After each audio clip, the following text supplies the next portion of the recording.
ना अब हम फिजिक्स के बारे में पढ़ते हैं। चैप्टर मैटर है, ठीक है, कंटिन्यूटी में onwards.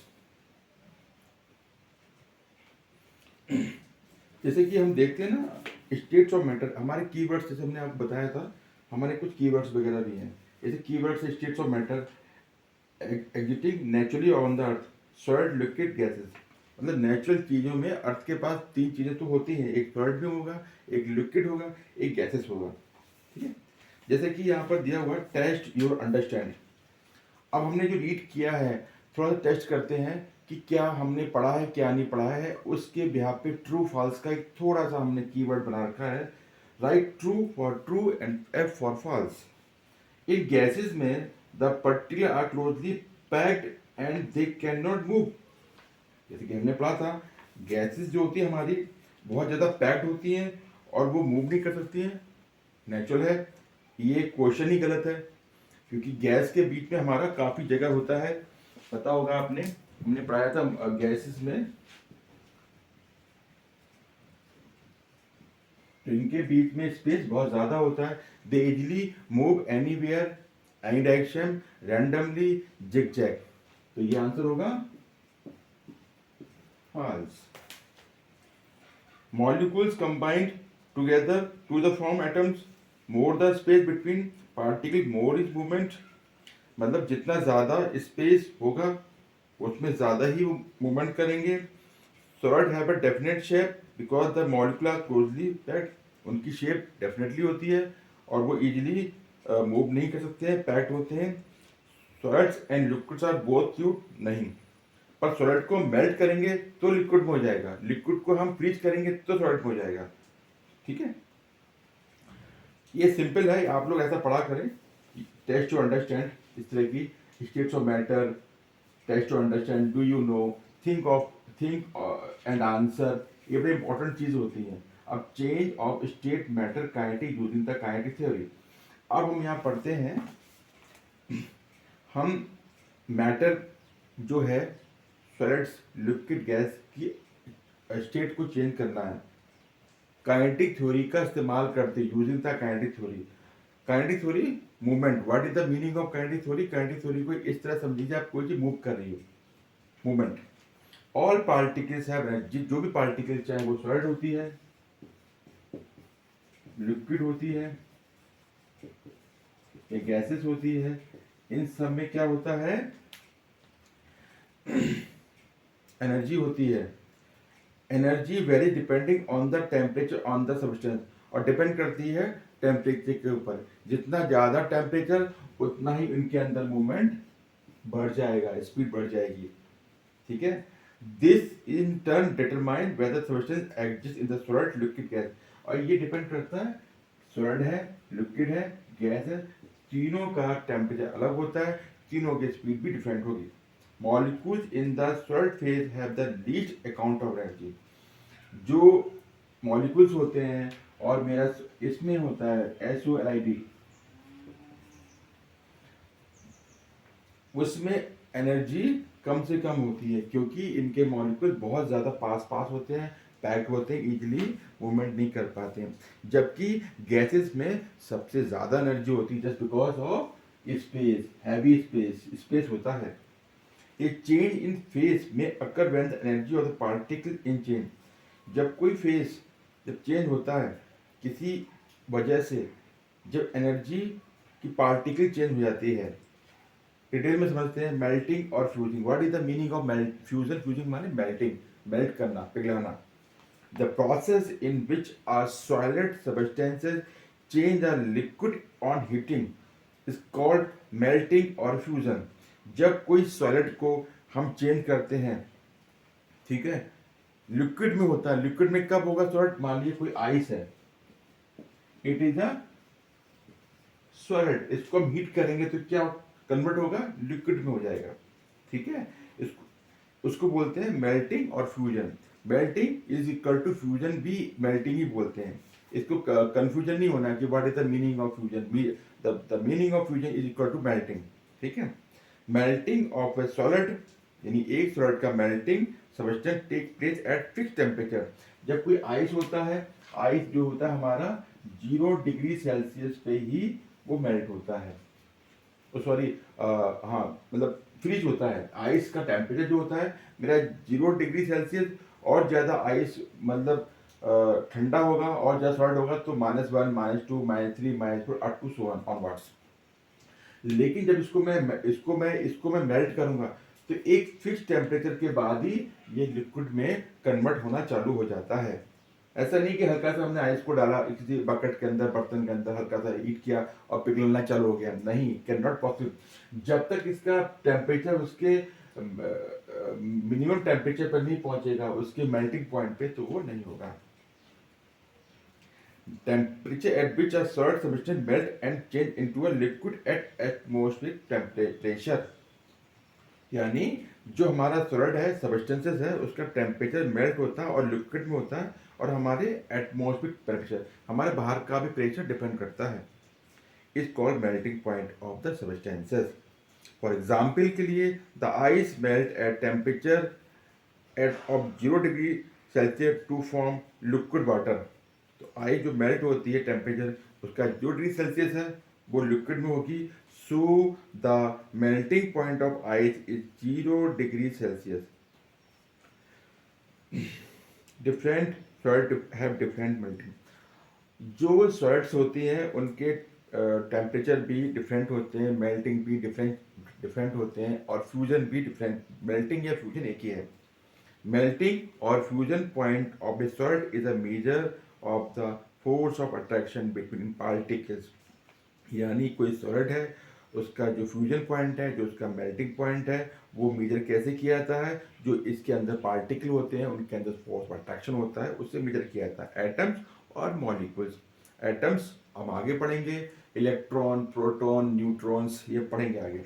Higher the melting point of solid substance, greater will be the force of attraction between particle। जितना ज़्यादा सॉलिड का टेम्परेचर हायर होगा, फ्यूजन होगा, मेल्ट होगा, उसके बीच के मॉलिक्यूल जो होते हैं, दिस वन, वो उतने ही टाइटली पैक्ड होते हैं। We will not describe how a solid change into a liquid. अब हम आगे पढ़ते हैं किस प्रकार सॉलिड सब्सटेंसेस लिक्विड में चेंज होता है जब हम इसको हीट करते हैं। When a solid is heated sufficiently, एक पर्याप्त मात्रा में, जितना उसको हीटिंग का टेम्परेचर चाहिए जब करते हैं, it change it's physical state and becomes a liquid. उसका फिजिकल स्टेट क्या है? आइस है। कोई भी चीज़ आइस है, इट इज आइस। अब इसको हम एक फिजिकल, इसकी एक टेम्परेचर पर गर्म करेंगे तो लिक्विड बन जाता है। दिस हैपेंस, ये क्यों होता है, ये कैसे होता है, समझिए, इंपॉर्टेंट है। When a solid substance is heated, जब सॉलिड को गर्म करते हैं तो हीट एनर्जी मेक इस पार्टिकल वाइब्रेट मोर विगोरसली। तो यानी हीट जो है बनाती है पार्टिकल्स को बहुत ज़्यादा वाइब्रेट, यानी इसके अंदर जो भी हमारे पार्टिकल्स हैं, मॉलिक्यूल्स हैं, जब हीट करते हैं तो इनके अंदर वाइब्रेशन पैदा होता है, क्रिएट होता है, जनरेट होता है। ठीक है। At the melting point, at the fusing point पे, the particles of a solid have a sufficient kinetic energy to overcome, यानी जो हमारे पार्टिकल्स हैं सॉलिड के, सफिशिएंट काइनेटिक एनर्जी रखते हैं, और फिर एक strong force of attraction holding from in fix position, यानी इनके बीच की जो पोजिशन होती है स्ट्रॉन्गली, वो टूटने लगते हैं। हम गर्म करेंगे, ब्रेक टू फॉर्म, छोटे छोटे ग्रुप में, स्मॉल ग्रुप में पार्टिकल, इस प्रकार 10 इस प्रकार solid melt into the liquid. Boiling, fusion and melting को हमने क्लियर कर दिया। अब फाइनली मैं एक पैराग्राफ और मैं आपको बताता हूँ, बॉइलिंग और वेपोराइजेशन। बॉइलिंग माने गर्म होना, वेपोराइज माने वाष्प जो बोलते हैं। The process in which a liquid, हम लिक्विड की बात करें, जस्ट वेट वेट,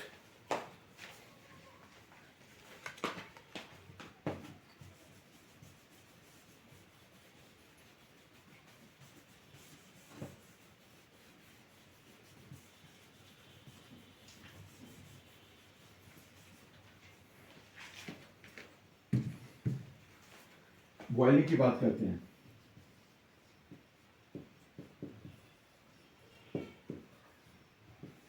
या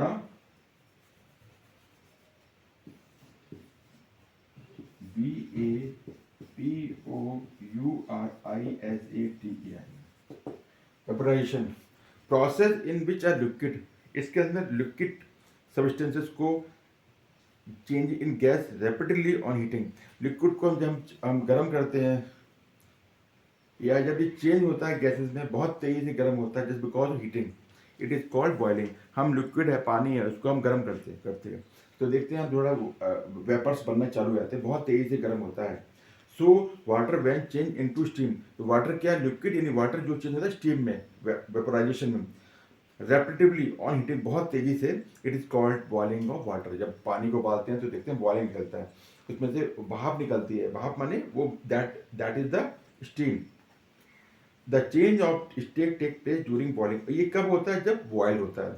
the boiling of the liquid, जब लिक्विड को बॉइलिंग करते हैं, take place a fix temperature, एक फिक्स टेम्परेचर पर ही वो बॉयल होता है। ऐसा नहीं कि आपने बर्नर पर रखा और चालू हो गया, जब तक उसका टेम्परेचर उस लेवल पर नहीं पहुंचेगा तब तक वो बॉयल्ड नहीं होगा। उस केस में हमारा स्टीम भी नहीं बनेगा। द चेंज, आपने देखा होगा, आप तो ट्रेन जो पहले स्टीम इंजन हुआ करते थे, स्टीम इंजन जब तक वो स्टीम नहीं क्रिएट होगा हमारी ट्रेन चलती नहीं थी, और that was the past. The temperature and which a liquid boils and change rapidly into a gas at atmospheric pressure is called boiling of the liquid. यानी जब लिक्विड का टेम्परेचर, जब लिक्विड बॉइल्स करते हैं उसके टेम्परेचर, जब उस temperature पर पहुंचने के बाद जब लिक्विड बॉयल होता है तब वो बहुत तेजी से एटमॉस्फेरिक टेम्परेचर में चेंज होता है, यानी वेपर्स में, स्टीम में, उसको हम बोलते हैं boiling point of the liquid. Example के लिए, when water is heated out to a temperature, जब वाटर को हम गर्म करते हैं एक ऐसे टेम्परेचर पे जिसका 100 डिग्री सेल्सियस पे पहुंचने के बाद बॉयल्स होता है रैपिडली, और उस केस में हम गैस बन जाती है, उसको कहते हैं कॉल्ड स्टीम। ये एक what is the steam, define the steam, give the definition of steam. Simple है, when water heated to a temperature, जब वाटर को गर्म करते हैं to temperature of 100 degree Celsius पे, it boils rapidly to form gas is called the steam. Simple हो गया। So the boiling point of water is 100। Boiling point कितना होता है वाटर का, बॉइलिंग पॉइंट जो होता है वाटर का 100 डिग्री सेल्सियस। ये एक ऑब्जेक्टिव में 1 नंबर में क्वेश्चन आ सकता है, 100 डिग्री सेल्सियस। इसको हम अगर अल्फाबेटिक में लिखेंगे तो 100 डिग्री CELSIUS, ठीक है। बुक्स में पढ़िएगा आप लोग, कोई इश्यूज आता है तो आप मेरे को कमेंट्स में लिख सकते हैं, right. At a boiling point water change it state from liquid to gas और वेपर, गैस और vapour. Different liquid have different boiling point, हर लिक्विड का अपना अपना एक बॉइलिंग पॉइंट्स होता है। फॉर एग्जाम्पल के लिए the boiling point of alcohol, alcohol is 78 degree Celsius, क्योंकि इसकी जो विस्कोसिटी होती है वो बहुत पतली थिन होती है। The boiling point of water is 100 degree Celsius. The boiling point of a liquid is a measure of the force of attraction between particle. Liquid का बॉइलिंग पॉइंट को मेजर जो किया जाता है, जो उसके जो पार्टिकल्स होते हैं, जैसे हमने पढ़ा था ना, इसमें डिपेंड करता है force of attraction. Higher the boiling point of liquid, जितना ज़्यादा लिक्विड का बॉइलिंग पॉइंट होगा उनके बीच का फोर्स ऑफ अट्रैक्शन उतना ही स्ट्रांग होगा। The higher the boiling point of liquid, greater will be the force of attraction between the particle. Simple है। We will now describe how a liquid change into a gas on heating. अब जो हम यहाँ describe करेंगे कैसे liquid जो है gases में कन्वर्ट हो जाता है ऑन लिक्विड, सॉरी हीटिंग पे। दिस हैपेंस हैज, कब होता है, कैसे होता है, how do happens, let's see. When a liquid is heated, जब लिक्विड को हम गर्म करते हैं तो heat energy makes it's particle move even faster. जब हीट करते हैं लिक्विड को तो उसके बीच के जो पार्टिकल्स होते हैं उनके बीच काइनेटिक एनर्जी क्रिएट हो जाती है, उनके बीच का फोर्स ऑफ अट्रैक्शन लूज होने लगता है, वीक होने लगता है, इसलिए वो यहाँ से वहाँ से रैंडमली एनी वे डायरेक्शन में भागते हैं वो। At the boiling point the particle liquid have sufficient kinetic energy to overcome the force of attraction holding, जो उनके बीच का फोर्स ऑफ अट्रैक्शन होता है। देम टुगेदर, साथ साथ होते हैं, फिर वो सेपरेटली अलग हो जाते हैं, and liquid boil to the gas. आज हम इतना ही करेंगे, थैंक्स। फिर हम नेक्स्ट पढ़ते हैं कंडीशन। आई थिंक अब मैं ये नेक्स्ट मेरा जो ट्यूटोरियल होगा वो हम मंडे को अपलोड करूँगा। Thank you very much, bye.